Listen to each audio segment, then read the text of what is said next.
కార్మికులు ఆయన నివాసంలో కలిసి సత్కరించారు.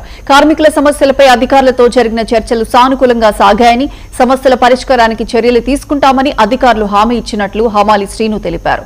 ఈ విజయాన్ని బీఆర్టీయూ పోరాట ఫలితంగా పేర్కొంటూ కార్మికుల హక్కుల కోసం పోరాటం కొనసాగుతుందని నాయకులు వెల్లడించారు. ఈ కార్యక్రమంలో బీఆర్ఎస్ నాయకులు, కార్మిక విభాగం కార్యకర్తలు పాల్గొన్నారు.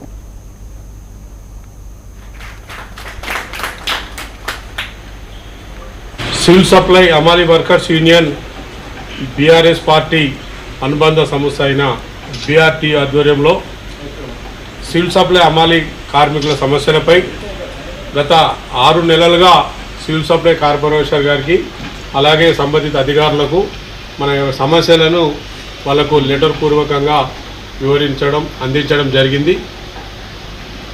దాదాపు 5 నెలల తర్వాత కమిషనర్ గారు స్పందించి యూనియన్లని పిలిపించి సివిల్ సప్లై ఆఫీస్లో కమిషనర్ శ్రీ స్టీఫెన్ రవీంద్ర గారి ఆధ్వర్యంలో సంబంధిత అధికారుల సమక్షంలో అమలు సమస్యల మీద చర్చలు జరిగినాయి. ఆ చర్చలన్నీ కూడా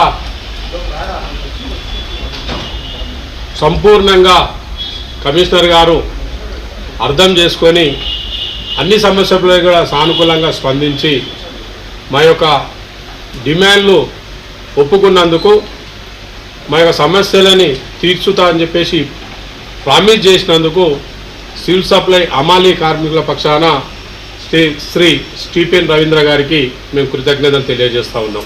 సివిల్ సప్లై